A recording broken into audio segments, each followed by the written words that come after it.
Life में बहुत बड़े रिस्क भी आ जाते हैं। कभी इस बात को अज्यूम ही नहीं कर पाता कि मैं बुढ़ा होऊंगा। हमारे दादाजी की इनकम 100 रुपए थी, तो आपकी मनी की वैल्यू कैसे मल्टीप्लाई हो जाएगी, इन्वेस्ट करने के सिस्टम को समझते हैं। नमस्कार दोस्तों, मैं हूं doctor Amit Maheshwari, business trainer, corporate trainer, motivational speaker and CEO Metas overseas limited. आप सभी का स्वागत करता हूं आज की इंफॉर्मेटिव वीडियो में। और फ्रेंड्स, आज एक बहुत महत्वपूर्ण विषय पर हम बात करने वाले हैं, फाइनेंशियल मिस्टेक्स। हमारी लाइफ में कई बार ना ऐसी फाइनेंशियल मिस्टेक्स हो जाती हैं जिसकी वजह से हम अपनी लाइफ को सिक्योर नहीं कर पाते हैं। और ध्यान रखिएगा, अगर आप 20 साल की उम्र पर हैं, 30 साल की उम्र पर हैं, 40 पे हैं या 50 पे हैं, हर उम्र पर आपके काम करने का तरीका अलग होता है, आपकी बॉडी की एनर्जी अलग होती है, आपके एक्सपीरियंस का लेवल अलग होता है, जिसकी वजह से आपकी अर्निंग भी डिफरेंट होती है। और कई बार लाइफ में बहुत बड़े रिस्क भी आ जाते हैं। लेकिन अगर आप सही तरीके से फाइनेंशियल प्लानिंग करते हैं तो आप कभी भी रिस्क में नहीं आएंगे, अपनी लाइफ को सिक्योर्ड एंड सेफ बनाए रखेंगे। लेकिन प्रॉब्लम हम लोगों के साथ क्या है कि जैसे जैसे हम अच्छी इनकम कमाने लगते हैं ना, हमारा लेवल ऑफ कॉन्फिडेंस तो बूस्ट होता है, लेकिन हम फ्यूचर को लेकर भी सिक्योर मानना शुरू कर देते हैं, जिसकी वजह से भविष्य में होने वाले लॉस को हम आइडेंटिफाई नहीं कर पाते हैं। इसीलिए ज़रूरत है फाइनेंशियल मिस्टेक्स को जानने की। यदि आपकी उम्र 20 वर्ष की है ना, तो क्या फाइनेंशियल मिस्टेक्स हम करते हैं, इस पर स्टडी करने की। तो बात करते हैं, अगर आप 20 वर्ष की उम्र पर हैं तो कौन कौन सी 2 मेजर फाइनेंशियल मिस्टेक करते हैं, क्योंकि हमें भविष्य का पता ही नहीं होता और कच्ची उम्र में ना हमें यह भी अंदाज़ा नहीं होता कि भविष्य में क्या हमारे साथ हो सकता है। तो नंबर 1 जो मिस्टेक हम करते हैं, नो प्लानिंग फॉर रिटायरमेंट। एक युवा व्यक्ति ना कभी इस बात को अज्यूम ही नहीं कर पाता कि मैं बुढ़ा होऊंगा, मैं बड़ा हो जाऊंगा, मेरी उम्र सीनियर सिटीजन के इक्विवेलेंट हो जाएगी। और रिटायरमेंट की बात तो सोचते ही नहीं है, क्योंकि 20 वर्ष से ही सोचते हैं कि अभी तो 30-40 साल पड़े हैं सब चीज़ों को करने के लिए। और अगर 20 साल की उम्र पर मैं इतना पैसा कमा रहा हूँ तो आगे तो मेरी अर्निंग बढ़ने ही वाली है। एक वेल कॉन्फिडेंट हमारे माइंड में हमेशा बना रहता है। इसके अलावा अवॉइडिंग इन्वेस्टमेंट। हमें लगता है कि जो भी पैसा हमने कमाया है ना, इस पैसे से भरपूर इंजॉय हम करें, हम पिकनिक ट्रिप्स पर जाएं, हम अच्छे अच्छे गैजेट्स खरीदें, गाड़ियां खरीदें और अपने सभी सपनों को साकार करें। ये सबसे बड़ी मेजर और ब्लंडर मिस्टेक होती है एट द एज ऑफ 20। उस पर हमें क्या करना चाहिए ये समझना बहुत महत्वपूर्ण है। लॉन्ग टर्म इन्वेस्टमेंट गोल। फ्रेंड्स, ध्यान रखिएगा, अगर आप 20 वर्ष की उम्र पर सही तरीके से इन्वेस्ट करना शुरू करते हैं तो आप उस व्यक्ति की इन्वेस्टमेंट को बीट कर सकते हैं जो 40 वर्ष की उम्र पर इन्वेस्ट करना शुरू कर रहा है। अगर आपने कंपाउंड इंटरेस्ट की पावर को नहीं समझा है ना, तो यह समझना बहुत ज़रूरी है कि आप 20 वर्ष की उम्र पर जब इन्वेस्ट करना शुरू करते हैं और एक व्यक्ति 40 वर्ष की उम्र पर इन्वेस्ट करना शुरू करता है, तो एक निश्चित समय पर जाने के बाद, ज़्यादा निवेश करने के बाद भी उस 40 वर्ष की उम्र के व्यक्ति की जो फाइनल कैपिटल होती है ना, जो बनेगी, वो 20 वर्ष के व्यक्ति की जो कम इन्वेस्टमेंट कर रहा है उसके लगभग बराबर होती है। इसके लिए मैंने बहुत इंपॉर्टेंट वीडियो दिया, उसको आप ज़रूर देखिएगा, उसका लिंक आपको डिस्क्रिप्शन बॉक्स में मिलने वाला है। दूसरा, start investing in stock market. Friends, आपकी जितनी भी इनकम है, मैं इस बात पर प्रश्न नहीं रख रहा हूं कि आपकी इनकम कितनी हो सकता है आपकी इनकम 12,000 15,000 हो, आपकी इनकम 30-40 हज़ार रुपये हो, आपकी इनकम 1-1.5 लाख रुपए हो। आपको सिर्फ एक फार्मूला अपनाना है और वो फार्मूला कहता है अपनी इनकम का 10% आप इन्वेस्ट करें। अगर संभव हो तो 20% करें। अगर आप 10 से 20% इन्वेस्ट करते हैं और इन्वेस्ट करने के सिस्टम को समझते हैं तो आप 2 प्लानिंग कर सकते हैं। एक तो आपके रिटायरमेंट गोल को। ध्यान रखिएगा, आज जो मनी की वैल्यू है ना, वो आज से 40 साल बाद वही रहने वाली नहीं है। आपको अगर ध्यान हो तो आपके जो बड़े उम्र के आपके परिवार में लोग हैं, वो कहते हैं कि हमारे दादाजी की इनकम 100 रुपये थी। मतलब आज के समय पर हम देखें तो वो इनकम लगभग 50,000 के बराबर है। इसका मतलब मनी की वैल्यू हमेशा डिक्लाइन हो रही है, घट रही है। इसीलिए ज़रूरत है लॉन्ग टर्म प्लानिंग करने की। इसके अलावा know the power of compound interest. Friends, चक्रवर्ती ब्याज जो है ना, वो दुनिया का 8वां अजूबा है। इसीलिए ज़रूरत है आपको लॉन्ग टर्म इन्वेस्टमेंट करने की। और कंपाउंड इंटरेस्ट का बेनिफिट ही लॉन्ग टर्म में होता है। जब आप लॉन्ग टर्म में अच्छे से इन्वेस्ट करते हैं तो कई बार शेयर की वैल्यू भी बहुत ज़्यादा बढ़ जाती है। अगर आपको ध्यान हो तो बहुत सारे ऐसे शेयर्स हैं जिनकी कुछ साल पहले बहुत नॉमिनल वैल्यू थी और आज वो हज़ारों की वैल्यू को पार कर चुकी हैं, जैसे HDFC, MRF। ये 2 ऐसे एग्जाम्पल हैं कि एक समय पर इनकी वैल्यू 100-200 रुपये थी और आज इनकी वैल्यू हज़ारों रुपये में है। तो आपकी मनी की वैल्यू कैसे मल्टीप्लाई हो जाएगी वो आपको नहीं पता। इसीलिए आप स्टॉक मार्केट में इन्वेस्ट करें और अपने पैसे को अपने फ्यूचर गोल के लिए ज़रूर इन्वेस्ट करें। और इन्वेस्ट करने के सिस्टम को बेहतर तरीके से समझें, तभी आप अपनी लाइफ को सिक्योर कर पाएंगे। यही बात उन लोगों पर लागू होती है जो 30 वर्ष की उम्र के आंकड़े के अंतर्गत आते हैं। इनसे 2 बड़ी जो मेजर मिस्टेक क्या होती हैं, अनऑर्गेनाइज सेविंग। ये लोग सेविंग करना तो शुरू कर देते हैं पर वो ऑर्गेनाइज नहीं होती है। बताऊंगा अभी कैसे अनऑर्गेनाइज सेविंग की बात कर रहे हैं। और improper financial planning. Financial planning करते हैं पर वो प्रॉपर नहीं होती। और बाइंग अ फ्लैशी प्रोडक्ट्स। ये 3 मेजर मिस्टेक होती हैं 30 वर्ष से लेकर 40 वर्ष की उम्र के बीच में। और उनमें सबसे पहली जो मिस्टेक क्या है, अनऑर्गेनाइज सेविंग। वो थोड़े से पैसे आए, निवेश कर दिए, फिर कई महीनों तक कोई इन्वेस्टमेंट नहीं की, फिर कभी कोई अच्छी मोटी इनकम एक साथ आई, उसमें से कुछ पैसा इन्वेस्ट कर दिया, या कई बार अच्छी इनकम आने के बाद कुछ दूसरी चीज़ें खरीदना शुरू कर दिया।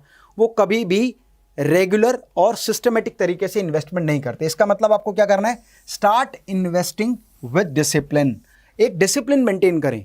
और वो डिसिप्लिन क्या कहता है, आप हर महीने पर मंथ इनकम का 10 से 20% इन्वेस्ट करें।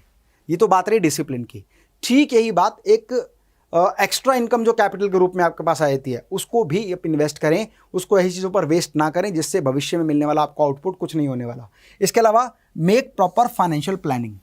और फाइनेंशियल प्लानिंग का मतलब क्या है, आपके एजुकेशन से रिलेटेड अगर आप पढ़ रहे हैं तो, आपके बिजनेस की ग्रोथ से रिलेटेड अगर आप बिजनेस को आगे बढ़ाना चाहते हैं, अगर आप जॉब कर रहे हैं तो भविष्य में आप क्या कर सकते हैं उससे रिलेटेड प्लानिंग। आपको जो इनकम रिसीव हो रही है उसको कितना कितना परसेंट किस किस डिपार्टमेंट में डिवाइड करना है। जैसे आपको फैमिली के लिए कितना पैसा निकालना है, आपको पर्सनल एक्सपेंसेस के लिए कितना पैसा निकालना है, आपको कितना पैसा इन्वेस्ट करना है। मैंने एक बहुत अच्छा वीडियो बनाया था सुधीर, विनोद और लल्लन सिंह के ऊपर कि वो 3 दोस्त हैं और वो कैसे अपने पैसे को इन्वेस्ट करते हैं। उसको आप जरूर देखें। नेक्स्ट जो इंपॉर्टेंट बात है, नेवर बाय फ्लैशी प्रोडक्ट्स। आपको क्या करना है, डेप्रिशिएटिंग एसेट्स नहीं खरीदनी, हमेशा आपको एप्रिशिएटिंग एसेट्स खरीदनी है। अब डेप्रिशिएटिंग एसेट्स और एप्रिशिएटिंग एसेट्स में क्या डिफरेंस है? डेप्रिशिएटिंग एसेट्स वो होती हैं जिनकी भविष्य में वैल्यू घटने वाली है और उससे मिलने वाला कोई आपको एक्स्ट्रा बेनिफिट नहीं होने वाला सिवाय एक लग्जरी की फीलिंग के। तो डेप्रिशिएटिंग एसेट्स को कभी ना खरीदें।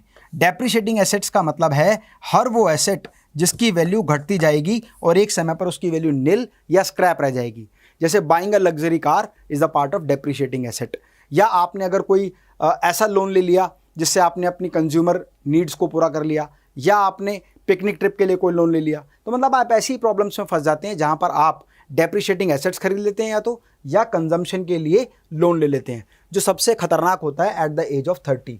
नेक्स्ट इंपॉर्टेंट बात, एट द एज ऑफ 40 यहां पर क्या प्रॉब्लम होती है, burden of loans. At the age of 40 ना हम लोग डिसीजन मेकिंग पावर पर आ जाते हैं, या हम लोग इतने मैच्योर हो जाते हैं कि हम बड़े बड़े डिसीजंस ले सकें।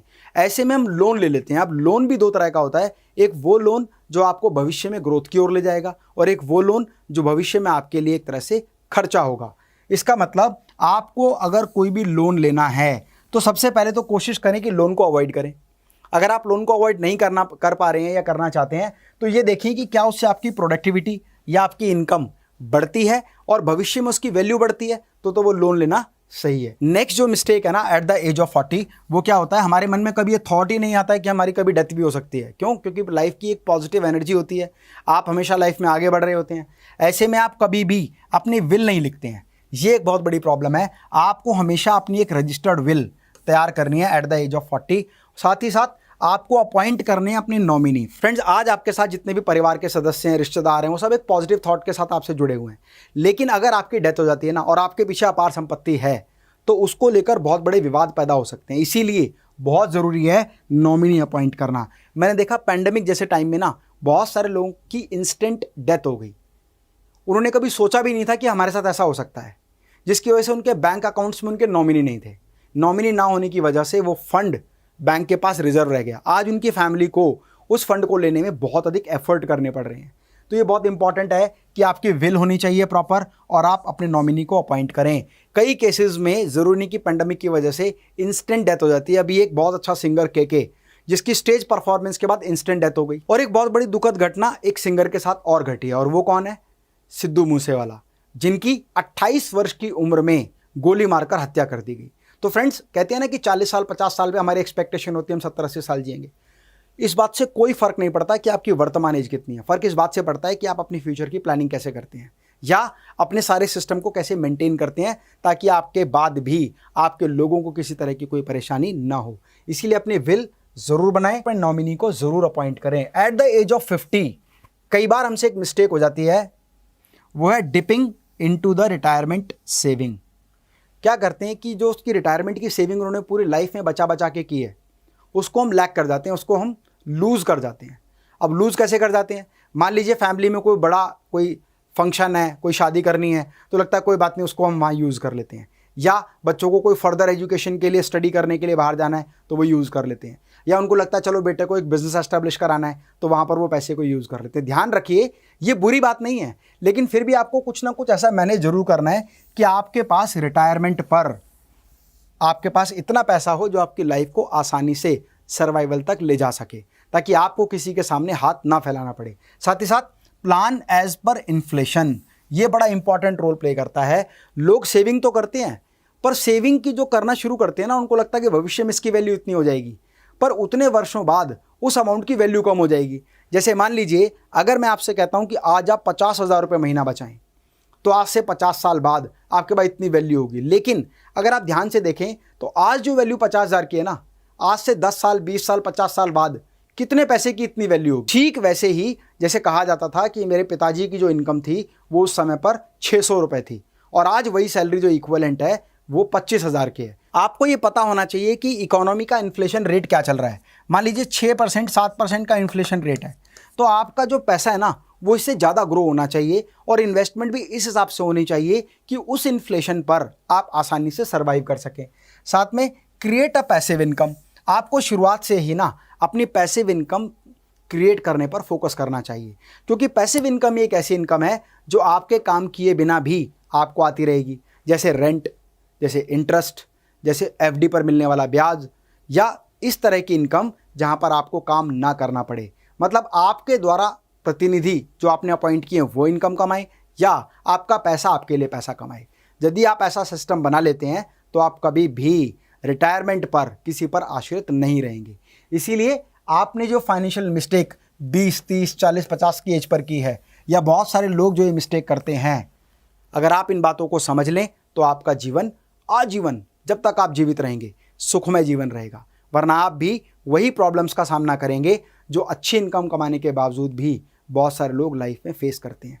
वो कहते हैं ना कि जिस उम्र पर मैं सब कुछ कर सकता था, उस उम्र पर मुझे पता ही नहीं था कि करना क्या है, और जिस उम्र पर मैं सब कुछ जानता था कि क्या करना चाहिए था, उस उम्र पर मैं उस अवस्था में आ गया जहां मैं कुछ नहीं कर सकता। इसीलिए 20 वर्ष से लेकर 50 वर्ष के बीच के जितने भी ये प्रश्न हैं, इनका जवाब आपको पता होना बहुत ज़रूरी है।